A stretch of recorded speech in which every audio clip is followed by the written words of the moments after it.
Muito bem, galera, vamos lá, vamos dar sequência aí na nossa mega revisão para o exame de ordem comigo, professor Roberto Comporto. Bacana, pessoal. O que nós vamos falar agora? Nós vamos falar de contrato de trabalho que está lá no artigo 442 da CLT em diante. Contrato de trabalho a partir do 442 da CLT em diante. Professor, que tipo de contrato nós temos? Nós temos dois tipos de contrato, pessoal. Contrato por tempo indeterminado. O contrato por tempo indeterminado é o contrato usual, é o contrato, a regra é que toda pessoa, todo trabalhador, ele é contratado por tempo indeterminado. Essa é a regra e dispensada vedada a sua dispensa de forma arbitrária. Essa é a regra, esse é o ideal, tá? Agora nós temos as exceções. Quais são as exceções? A exceção é o contrato por tempo determinado. Essa é a exceção. Então a regra é que o contrato seja por tempo indeterminado. Agora a exceção, pessoal, a exceção é o contrato por tempo determinado. Contrato por tempo determinado, nós vamos falar de três contratos por tempo determinado, tá? Eu tenho um contrato por tempo determinado, o contrato de experiência, contrato de experiência. Contrato de experiência, eu acho que questão de estagiário vai cair, estagiário está na minha cabeça. Contrato por tempo determinado, que é o contrato por experiência, um contrato de experiência. Esse contrato de experiência é quando o empregador quer conhecer o empregado, quer conhecer as suas qualidades, tá? Então ele pode realizar um contrato por tempo determinado, o contrato de experiência, de no máximo 90 dias e renovável, mas por uma única vez, dentro do lapso temporal dos 90 dias. Cuidado, porque pode ser renovado? Pode, mas não pode ultrapassar os 90 dias. Então a empresa vai fazer um contrato por tempo determinado de 45, podendo ser renovado por mais 45. Ele pode fazer um contrato por tempo determinado de experiência por 30 dias, renovado por mais 60 dias. É um contrato por tempo determinado, o contrato de experiência com prazo máximo de 90 dias. Cuidado, porque quando eu falo 90 dias, eu não estou falando 3 meses. Então, se o contrato é de 90 dias no máximo, se esse contrato vai terminar no domingo não tem expediente, a empresa deve resolver isso na sexta-feira. Porque se ultrapassar os 90 dias, ele deixa de ser contrato por tempo determinado, contrato de experiência, passa a ser um contrato por tempo indeterminado, tá? Passa a ser um contrato por tempo indeterminado. Outro tipo de contrato que eu tenho é o contrato por tempo determinado, quando a empresa desenvolve uma atividade transitória ou quando a própria atividade é uma atividade transitória, tá? Esse é um outro tipo de contrato. A empresa é transitória, a empresa que realiza show, a empresa de eventos, empresa de feiras, a própria atividade da empresa é uma atividade transitória. Ora, não seria justo a empresa contratar um empregado para montar uma feira de noivo, uma feira de carros, tá? E ele ficar com aquele empregado o tempo todo, uma feira por ano, ele vai ficar com aquele empregado que realiza a feira em janeiro ou em fevereiro, vai ficar com ele durante todo o ano, esperando a próxima feira, não. Essa empresa pode contratar esse empregado por tempo determinado. Por quê? Porque a atividade da empresa é uma atividade transitória. A própria atividade da empresa é uma atividade transitória. Ou ainda a empresa vai contratar um contador para fazer uma auditoria na empresa. Uma auditoria que vai aí de 6 meses, 8 meses. Olha, terminou a auditoria, acabou o trabalho. Eu não precisaria manter aquele empregado durante ad eterno. Por quê? Porque é um trabalho, um serviço transitório. O próprio trabalho é transitório. Ele vai substituir uma gestante, ele vai fazer uma auditoria, ele vai fazer uma perícia na empresa. Nesse quesito, nessa situação, poderá a empresa contratar este empregado por tempo determinado. Qual o prazo máximo, professor? Qual o prazo máximo? Prazo máximo de 2 anos. Cuidado, prazo máximo de 2 anos. Posso renovar esse contrato? Posso renovar esse contrato. Eu posso renovar esse contrato desde que na renovação não extrapole o prazo máximo de 2 anos. Trazendo como exemplo, esse empregado foi contratado para desenvolver uma atividade de perícia, auditoria, substituir a gestante por um período de 6 meses. Só que a gestante teve um problema, ela não conseguiu voltar desse período. Posso renovar novamente? Posso. Qual o prazo máximo? Até 2 anos. Uma única renovação. Passou disso? Não posso mais renovar, tá? Não posso mais renovar. E se esse empregado continuar trabalhando, passa a ser contrato por tempo indeterminado. Então, uma única renovação dentro do período dos 2 anos. Uma única renovação dentro do período de 2 anos. E eu posso, professor, Depois de quanto tempo recontratar este empregado como temporário? Terminou os 2 anos, cumpriu o contrato de 2 anos, encerrou o contrato. Ele pode voltar mês que vem? Não. E no outro mês? Também não. Vai precisar esperar pelo menos 6 meses para que possa recontratar este empregado a título de contrato por tempo determinado, tá? Cuidado com isso aí, tá? Então, prazo máximo de 2 anos, renovado, tá? Dentro dos 2 anos por uma única vez, tá? E se ele sair da empresa, ele só pode voltar por um contrato por tempo determinado depois, ou seja, após 6 meses.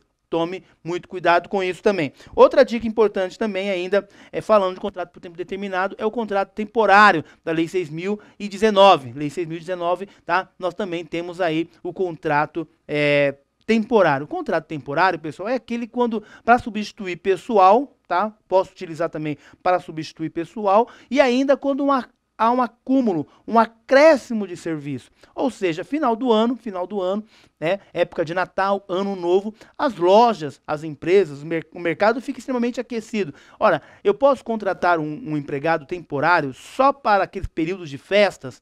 Porque não faz sentido, eu tenho 10 funcionários, época de festa eu preciso ter 20, depois eu tenho que manter esses empregados. Não, você pode contratá-los por tempo determinado nos termos da Lei 6.019. Dá uma lida aí na Lei 6.019, é uma lei também pequena que dá para você ler rapidinho, fácil. Quando eu tenho esse empregado por tempo determinado, que é uma espécie de contrato temporário, tá? Prazo máximo de 3 meses. Prazo máximo de 3 meses. Pode ser renovado? Pode, cuidado aí. Porque essa renovação, eu preciso demonstrar essa necessidade e preciso da autorização do Ministério do Trabalho e Emprego. Preciso da autorização do Ministério do Trabalho. Não posso renovar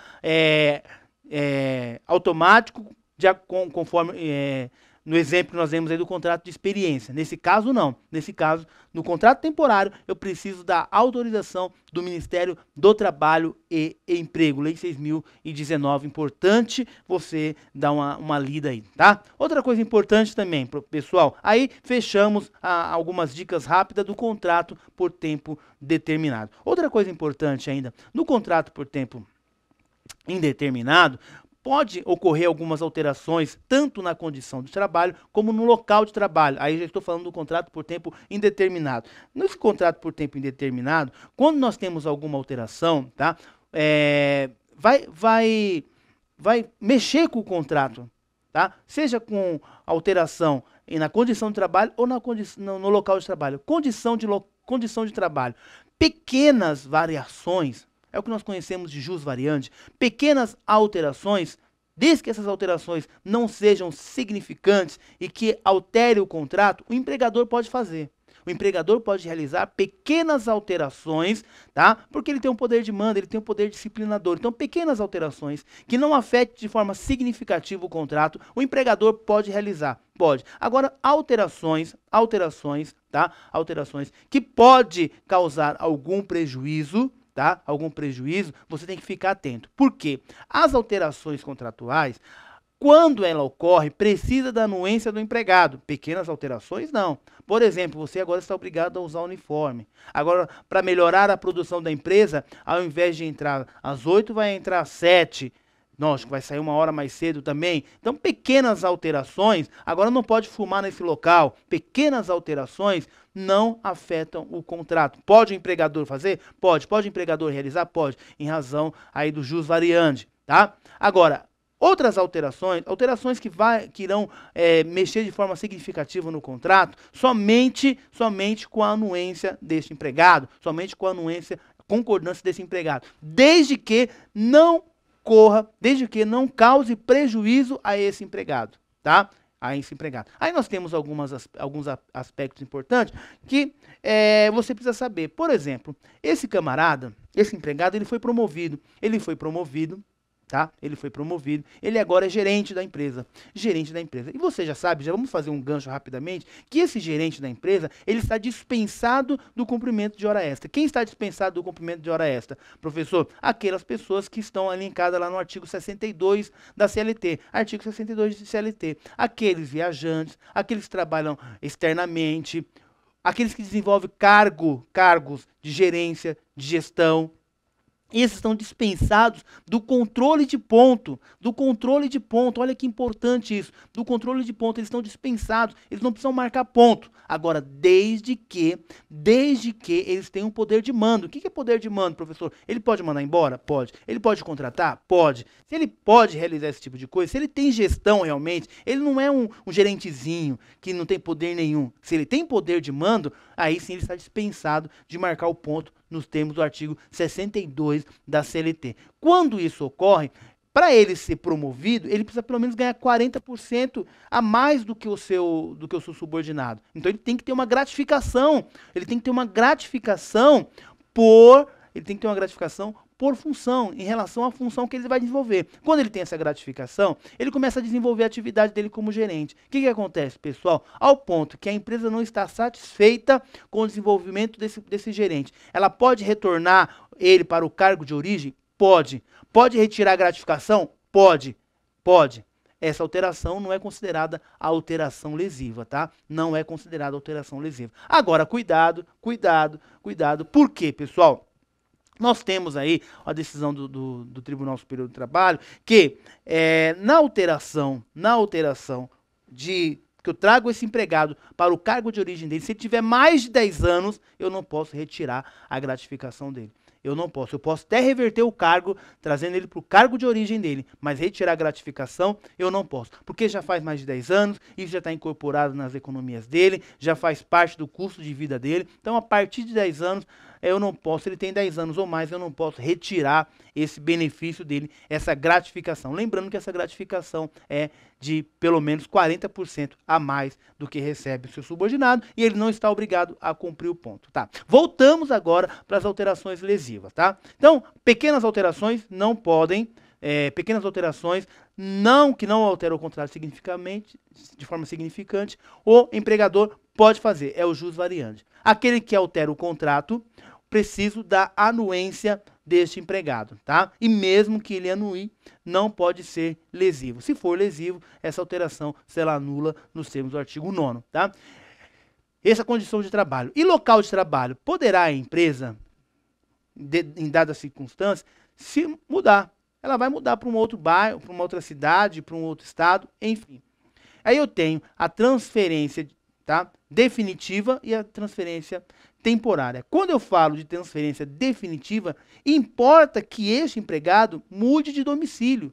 Ele deve mudar de domicílio para ser considerado uma transferência definitiva. Ou seja, se essa empresa está em São Paulo e vai para Sorocaba, por exemplo, é muito distante. Ele vai ter que se mudar para lá. Essa transferência, quando importa na transferência de domicílio desse empregado, tá? É o que nós chamamos de transferência definitiva, quando de fato ele tem que mudar o domicílio dele, tá? Agora, ele está obrigado a concordar com isso? Não, ele não é obrigado a concordar, tá? A empresa vai ter que dispensá-lo, mas ele não é obrigado a concordar. Agora, pessoal, se isso tiver no contrato, quando ele entrou na empresa, olha, poderá a empresa mudar de endereço tal e você está de acordo? Sim, aí ele vai ter que ir. Tá? Se ele for um gerente, um cargo de confiança, ele vai ter que ir. E outra, se a empresa fechar todo o estabelecimento, não foi um setor, foi todo o estabelecimento, ele também tem que ir. Então, em regra, a empresa precisa da anuência dele, para que ele possa ir trabalhar em Sorocaba. Agora, esses 3 casos, não. Nesses 3 casos, ele é obrigado a ir trabalhar em Sorocaba. Se não, pede a conta e vai embora. Tá? Agora, professor, me diga uma outra coisa. E na temporária, tá? Na transferência temporária. Transferência temporária, pessoal, você tem que ir lá para o artigo 469. Se essa transferência é temporária, ele tem um acréscimo de 25% no seu salário. Um acréscimo de 25% do seu salário. Até o momento que perdurar essa transferência provisória, tá? A partir do momento que for definitiva, ele deve ir. Agora, coisa importante também, outra coisa importante. Quem arca com essas despesas? Quem arca com essas despesas são é a empresa. Quem arca com a despesa de mudança é a empresa. Bacana? Então falamos aí de alteração do contrato, falamos aí da transferência de alterações lesivas, isso que pode ser cobrado na sua prova. Rapidinho, uma outra coisa também, pessoal, que a gente pode verificar é o seguinte, o bancário, pessoal, cuidado com o bancário, porque o artigo 62, aquele que está dispensado na marcação de ponto, só atinge quem tem realmente cargo de gestão. Quem realmente tem cargo de gestão. Quem tem cargo de gestão, no caso do bancário, que tem poder de mandar embora, de contratar, é o gerente geral. Então o artigo 62 se aplica para o gerente geral do banco. Aplica-se para o gerente geral do banco. E o gerente de contas? O gerente de contas, o banco ele trabalha 6 horas, o bancário trabalha 6 horas. Agora, se ele tiver uma bonificação de 1/3 a mais no seu salário, que é o gerente de contas, ele tem 1/3 a mais no seu salário, e aí ele trabalha 8 horas por dia. Quando ele tem 1/3 a mais no seu salário, ele trabalha 8 horas por dia. Agora, cuidado, que esse gerente de contas, ele não desenvolve cargo de gestão. Ele não está dispensado a marcação do ponto. Ele deve marcar o ponto. Somente quem está dispensado é o gerente geral, tá? Muito cuidado com isso. Somente o gerente geral. Porque o gerente geral é ele que tem poder de mando, é ele que contrata, é ele que manda embora, é ele que dá as ordens, é ele que dita as ordens, tá? Então, ele sim vai ser utilizado o artigo 62, tá? Agora, o gerente de contas, ele não. Ele recebe 1/3 a mais. Quando ele recebe esse 1/3 a mais, ele vai desenvolver a sua atividade, não de 6 horas diárias, mas pode ser estendida para 8 horas diárias, tá? Isso que nós falamos, então, de um contrato. Vamos falar de outra coisa importante também agora? Agora, vamos falar de equiparação salarial, rapidinho. Equiparação salarial, o que eu preciso, professor, da equiparação salarial? Tá? A equiparação salarial, você vai precisar do artigo da súmula 6. A súmula 6, gente, súmula 6 é primordial para quando nós tratamos quando nós falamos ainda de equiparação salarial. Quando eu falo de equiparação salarial, é quando o Joãozinho trabalha numa empresa, tá? O Joãozinho trabalha numa empresa e dentro dessa empresa também trabalha o Manuel. E o Manuel diz o seguinte, poxa, eu quero ganhar o mesmo que o Joãozinho. Eu quero ganhar o mesmo que o Joãozinho. Por quê? Porque eu trabalho para o mesmo empregador. Olha os requisitos para que eu possa ter equiparação salarial, pessoal. Trabalho para o mesmo empregador. Desenvolvo atividade para o mesmo empregador, beleza? Então já está preenchido um dos requisitos. Outro requisito ainda importante, eu trabalho para o mesmo empregador e esse empregador é na mesma região metropolitana.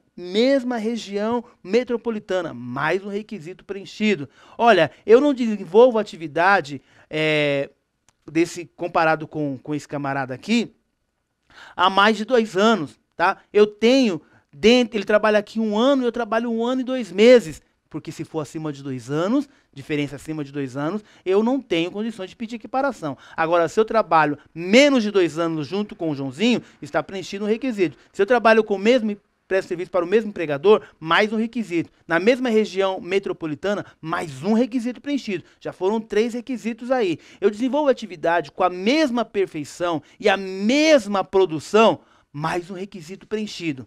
Tá? A empresa não tem quadro de carreira, mais um requisito, porque se a empresa tiver quadro de carreira, eu não posso pedir equiparação, tá? Então eu não posso pedir equiparação quando a empresa tem quadro de carreira ou com aquele empregado que é readaptado. O Manuel trabalhava com carro, sofreu um acidente, agora ele foi trabalhar em vendas internas, tá? Então ele é readaptado. Então eu não posso fazer pedir equiparação salarial com o readaptado, tá? Não posso, tá? Então, se você tiver preenchido esses requisitos, você pode sim pleitear a sua equiparação salarial. Trabalho para o mesmo empregador, menos de 2 anos, desenvolvo atividade menos de 2 anos, não tem um lapso temporal de diferença mais de 2 anos, então mesmo empregador, um lapso temporal menos de 2 anos, mesma região metropolitana, tá?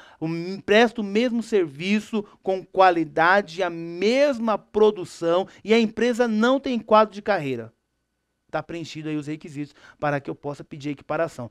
Como que a empresa vai poder impedir essa equiparação? Quando ela tem quadro de carreira, esse quadro de carreira deve ser aprovado lá no Ministério do Trabalho, e ainda quando é um readaptado. Eu não posso pedir equiparação com readaptado.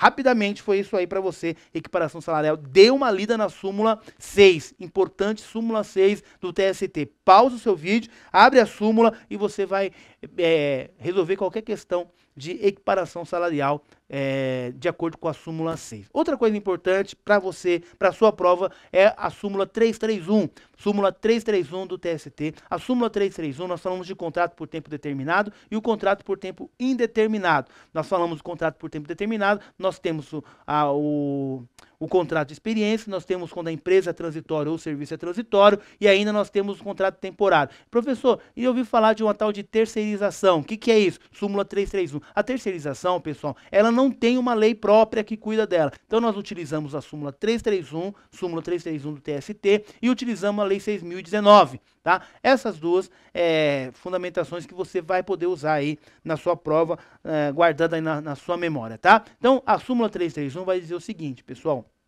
que eu só posso realizar uma contratação, uma terceirização, quando o serviço é de meio. Quando o serviço é de meio. Então, o exemplo mais clássico que todo mundo dá, e é um exemplo fácil de você entender, é o exemplo do banco. Quando você vai até o banco, você tem aquele guarda, aquele porteiro que fica travando lá a porta, ele trava a porta e pede para você abrir a bolsa, pede para você pôr chave e tal. Aquele segurança, ele é terceirizado. Ele é terceirizado. Por quê? Porque o banco, o serviço daquele porteiro não é um serviço fim, é uma atividade meio. Não é uma atividade de caixa, não é uma atividade de gerente de atendimento, mas é uma atividade de meio. Então pode o banco terceirizar, ou seja, contratar, emprestar essa mão de obra de uma outra empresa. Olha, ele é empregado dessa empresa, ele é empregado da empresa Alfa Segurança e não empregado do banco. O banco pode alocar essa mão de obra? Pode, para desenvolver atividade de meio. Qual atividade de meio, professor? Segurança, limpeza, essa sim é atividade de meio. E se for atividade fim? E se for uma terceirização ilícita? Porque quando nós falamos do segurança, nós falamos da limpeza, nós estamos falando de uma atividade de meio, portanto, de uma terceirização lícita. E se for ilícita, ou seja, o banco contrata, isso já aconteceu na minha vida prática aí, alguns clientes que eu defendi, o banco contratou uma pessoa, um jovem, para desenvolver a atividade de venda de consignação, de atendimento. Ora, isso é atividade fim do banco, não é atividade meia. Quando isso acontece, essa terceirização, nós chamamos de terceirização ilícita.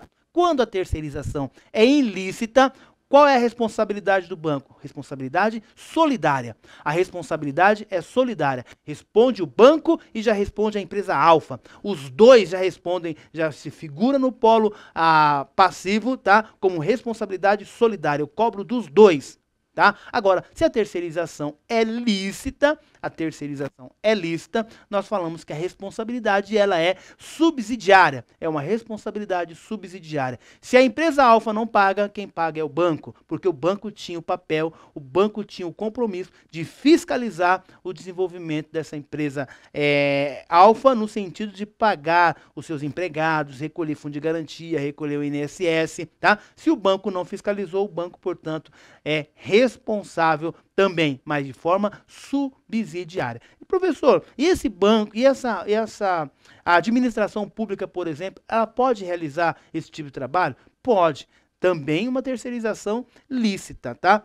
Duas coisas importantes. Quando a administração contrata uma pessoa, uma administração pública contrata uma pessoa, se essa contratação não for através de concurso público, nos termos do artigo 37, se não for através de concurso público, gente, não for através de concurso público, não é válido. Pode esse empregado, até então, essa pessoa, pleitear vínculo de emprego com a administração pública? Não. Não pode pleitear vínculo de emprego com a administração pública, porque a administração pública só contrata através de concurso público nos termos do artigo 37 da Constituição Federal. Professor, e se isso acontecer, como vai funcionar? Como vai funcionar? Ele tem direito a receber saldo de salário, tá?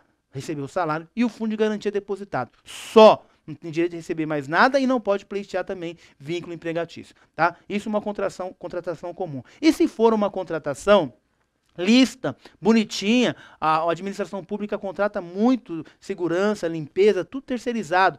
fez licitação nos termos da Lei 8.666, 8.666, né? Fez a licitação bonitinho, contratou bonitinho. E o que acontece agora, professor? Se o empregado não recebe, pode pedir o vínculo com a prefeitura? Não. A prefeitura, o Estado ou a União, ela será responsável pelo pagamento dos danos causados, vai ter que responder. Por quê? Porque ela deixou de fiscalizar essa empresa terceira. Ela deixou de fiscalizar a empresa terceira. Tá? Mas pleitear vínculo não. Pleitear vínculo não. A prefeitura vai arcar com seus compromissos? Vai. Nesse caso, porque ela deixou de fiscalizar. Mas não irá, portanto, pleitear vínculo em relação à prefeitura, o Estado ou à União. Não se pode pleitear o vínculo com a administração pública, tá? Vínculo com a administração pública somente através de concurso público. Vamos fazer o seguinte, vamos virar o bloco, vira o bloco, toma uma água aí, dá uma refrescada, dê uma lida na súmula 6, súmula 331, dê uma lida nessas fundamentações que eu passei para você aqui rapidinho, dá uma pausa, vamos virar o bloco e eu te aguardo para darmos sequência à nossa mega revisão aqui no canal Exame de Ordem.